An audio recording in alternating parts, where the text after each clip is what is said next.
ከዚህ በፊት እንግዲህ አንድ መኪና ሙሉ ወደ ኦሮሚያ ክልል በሚሳፈሩ ሰዓት መታገታቸው ተሰምቶ ነበረ።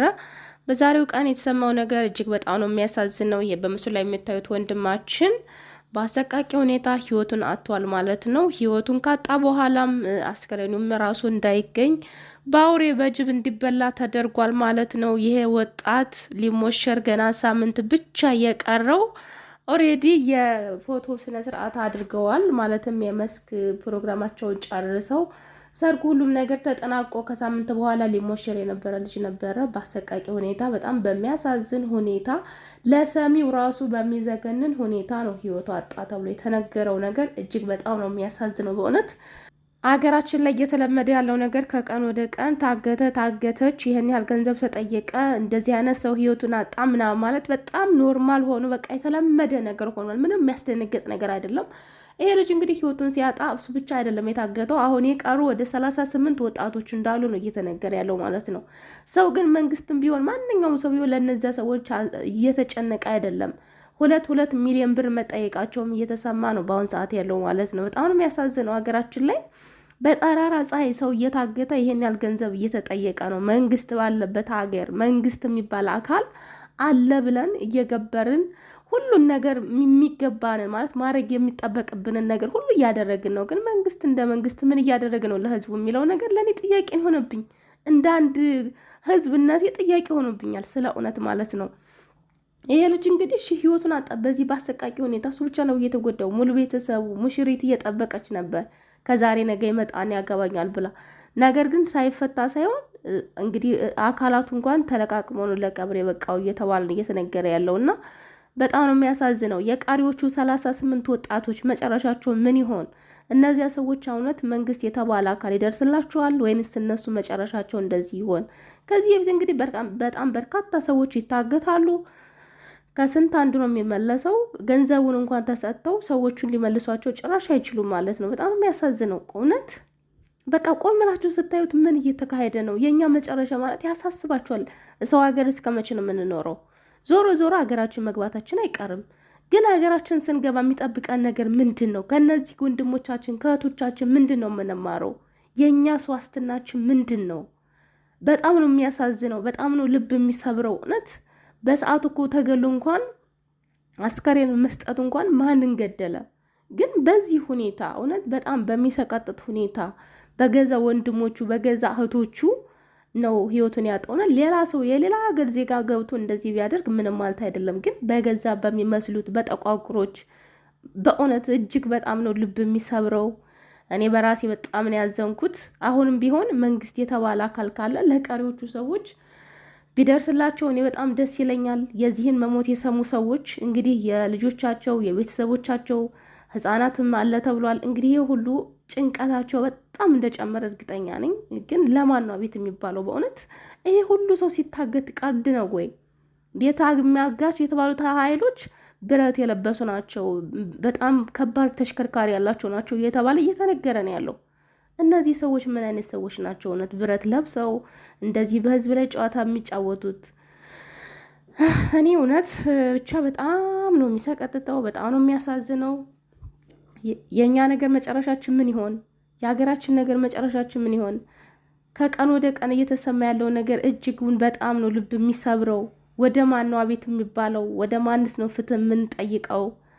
በጣም የሚያሳዝነው ይሄ አንድ ፍሬ ወጣት ገና እንደምታዩት ሰርጉን እየተጠባበቀ ሳምንት ሲቀረው ለሞሸር ነው ላገባ ነው ባለ እንግዲህ ሳምንት ሲቀረው ቤተ ዘመድ ተጠርቶ ሁሉ ነገር ተዘጋጅቶ አልቆ እሱ በአሰቃቂ ሁኔታ እንግዲህ አካላቱ እንኳን ሳይገኝ ከተገደለም በኋላ ቀሪ አካላቱን ጅብ እንዲበላው ከተደረገ በኋላ እንግዲህ አካሉ ተለቃቅሞ ነው የተገኘው። በጣም ነው የሚያሳዝነው በእውነት። ኢየሱስ እንደዚህ እኮ ነው። የሌሎቹ ሳሁን መጨረሻቸው ምንድን ነው? እነዚያ ሳሁን ይመለሳሉ ወይስ በዚያው ነው የሚቀሩት የሚለው ነገር በጣም ነው የሚያሳዝነው በእውነት። እኔ እንጃ፣ በጣም ነው ያሳዘነኝ፣ በጣም ነው ያሳሰበኝ። ነጋገራችን ላይ እንዳንናገር ተናገራችሁ እንባላለን። መናገርም መተንፈስም አልቻልንም እኮ በእውነት። በአሁን ሰዓት ተንፍስ ያለ ሰው በማግስቱ የት እንደሚደርስ አናቅም፣ ያወራ ሰው የት እንደሚደርስ አናቅም። እና ማውራትም መናገርም ተከልክለን ህይወታችንም እንደዚህ አስቸጋሪ ሁኔታ ላይ ሆነንም እኛ ግብርም ከፍለንም ታክስም ከፍለንም የጣረም የግድግዳም የሁሉንም ነገር ተከፍሎም ቆይ እስከ መቼ ነው እንደዚህ የሚዘለቀው? ግን በጣም ሀሳብ የሆነብኝ በእውነት ሀሳብ ነው የሆነብኝ። እኔ ብቻ አይደለሁም ሁሉም አስበዋል ብዬ ነው ማስበው። ሀገራችን ላይ እንግዲህ በየኢሚግሬሽኑ ሄዳችሁ ብታዩ ወጣቱ የሚሰደደው ወጣት ብዛቱ በየባህር እየሰማ ነው። በቀን 181 ይሄን ያህል ሰው ሰመጠ። በዚህ አመት ውስጥ ብቻ ወደ 900 ወጣቶች እንግዲህ ባህር ላይ ያሳ እራት ሆነው መቅረታቸውን ሰምተናል። በቅርቡ እንግዲህ ብሪክስ አበሻ የዘገበውን አይታችኋል ብዬ አስባለሁኝ። ይሄን እነዚህ ላይም ዘገባቸው ይወጣላቸው ናቸው። ያልተሰማላቸው ሰምጠው የቀሩ ብዙ ናቸው። እንግዲህ አስቡት፣ ሰው ሁሉ እየተሰደደ ነው። ምርጫ የለኝም ልሰደድ፣ በቃ ሁሉም ከአቅም በላይ ሆነ። ስራ የለም፣ መነገድ አይቻልም፣ መንቀሳቀስ አይቻልም፣ ሰርቶ መብላት አይቻልም፣ መማር አይቻልም። ሁሉም ከበደ። ቆይ ማን ነው ሀገራችን ላይ የሚኖርባት ጎበዝ? በእውነት ተወልደን ባደግንበት በኖርንበት መንደር አትኖርም እየተባል እንደዚህ ስደት እየተበራከተ ሰው ከአንድ ቦታ አንድ ቦታ ተንቀሳቅሶ መኖር የማይችልባት ሀገር ሆነ ሀገራችን። ሰው ምንድን ነው የሚጠብቀው?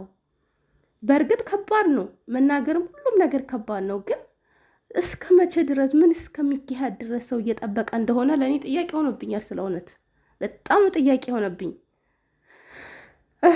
ፈጣሪ ለሞቱት ነፍሳቸውን ይማራቸው። አሁንም ቢሆን መንግስት የሚባል አካል ካለ ግን የቀሩትን ሰዎች እንደው ቢያድናቸው እንደው ቢደርስላቸው። መቼም ከባድ ነው። አናወራም፣ እናውቃለን ሁሉንም። ማነው አጋች፣ ማነው ገንዘብ ተቀባይ፣ ሁሉም እንግዲህ የሚታወቅ ነገር ነው። ከዚህ በፊት እንግዲህ ቤንጃ ላይ ቀርባችሁ ከሆነ ባንክ ውስጥ እንኳን ኮንታክታችሁ ይታወቃል። ማን ነው ስንት ብር ያለው፣ ማን ነው ይህን ገንዘብ መክፈል የሚቻለው የሚባለው ነገር እንኳን ይታወቃል። ገንዘብ በአንድ ጊዜ ሀገራችን ላይ አሁን ማንቀሳቀስ አይቻልም። ሰው ታግቶብኝ ነው ካላችሁ ግን ይቻላል ማንቀሳቀስ። ይሄ ሁሉ ኮንታክቱ እንግዲህ ምንድነው ሲስተም የሚለውን ነገር እንግዲህ ቤንጃዎች በመረጃና በማስረጃ ሲያሳዩ ነበር። እውነት ነው። አንድ ሰው ልጅ ታሞብኝ ነው ሊሞት ነው ድረሱልኝ ቢል ማንም ሰው በገዛ ገንዘቡን አውጥቶ ልጁ ማሳከም አይችልም። ሀገራችን ላይ አሁን በጣም ከባድ ነው። አይተናል። አንድ አባት ሲንቆራጠጡ ከአንዱ ቦታ አንዱ ቦታ እዚያ ቦታ ሄዳችሁ አውጡ ከዚህ ቦታ እየተባሉ ማለት ነው። ሰው ታገተብኝ ካላችሁ ግን ከየትኛውም ቦታ በአስቸኳይ ይሰጣችኋል ብሩ። ይሄ ነገር ምንድን ነው ሀገራችን ላይ ያለው? ያው ግልጽ ነው፣ በቃ ግልጽ ነው። ግን እውነት በጣም ነው የሚያሳዝነው። ፈጣሪ ከእንደዚህ አይነት ቀኝ ግዛት ይሰውረን። በጣም ነው የምናሳዝነው ሁላችንም፣ በጣም ማለት ነው። እንጂ እኔ ለራሴ በጣም ነው ያዘንኩት። ለወንድማችን ፈጣሪ ነፍሱን በአጸደ ገነት ያሳርፈው፣ ለቤተሰቦቹ መጽናናትን ይስጣቸው። የቀሩትን እግዚአብሔር ይድረስላቸው እንጂ እኔ መንግስት ይድረስላቸው አልልም፣ ወይንም ፍትህ አልጠይቅም። ምክንያቱም ፍትህን ብንጠይቅ ምንም ለውጥ እንደሌለው እናውቃለን። እና በጣም ነው የሚያሳዝነው ግን ሁሉም ነገር ማለት ነው። እስከ መቼ ድረስ ነው ይሄንን ነገር እየሰማን? እስከ መቼ ድረስ ነው ሰው ከአንድ ቦታ አንድ ቦታ በተንቀሳቀሰ ቁጥር ታፍኖ የሚሰረቀው የሚሰቃየው? በጣም ብዙ ሰው እንኳን አይደለም ሚሊዮን የሚባል ስም እንኳን የማናቅ ብዙዎች ነን። ይሄን ያህል ገንዘብ አምጡ እየተባለ የምንጠየቀው እስከ መቼ ድረስ ነው? በጣም ያሳዝናል። እንግዲህ ቤተሰቦች ሁላችሁም ጸሎት አድርጉ፣ ለሀገራችን ሙስሊሞች ዱአ አድርጉ፣ ክርስቲያኖችም ጸሎት አድርጉ። በቃ መፍትሄው ይሄና ይሄ ብቻ ነው። ከዚህ ውጭ ምንም አይነት መፍትሄ የለውም። በመጮህ ፍትህ በመጠየቅ ቢሆን ኖሮ እነ ክርስቲያን ታደለ ብቻ ድምፅ የሆኑን ፍትህ የጠየቁልን ይበቃ ነበር ማለት ነው። ግን በርካቶች ፍትህ በጠየቁ ቁጥር ጋዜጠኞቻችን አሉ የተባሉ እንግዲህ ሰዎች በአሁን ሰዓት እንደምታዩት ነው እንደምናየው ነው ሁሉም ነገርና በጉልበት የሆነበት ዘመን ላይ ያለነው እና በጣም ነው የሚያሳዝነው። እስቲ ፈጣሪ ቸሩን ዘመን ያሳየን፣ ደጉን ዘመን ያሳየን፣ የሀገራችንን ትንሣኤ ያሳየን። ፈጣሪ ሀገራችንን ዳሯን እሳት ማሏን ገነት አድርጎ ከሀገር ውጭም ከውጭም ወራሪ ይጠብቅልን እላለሁ። በድጋሚ እንግዲህ በአዲስ መረጃ እስከምንገናኝ ሰላማችሁ ይብዛልኝ። ባይ ባይ።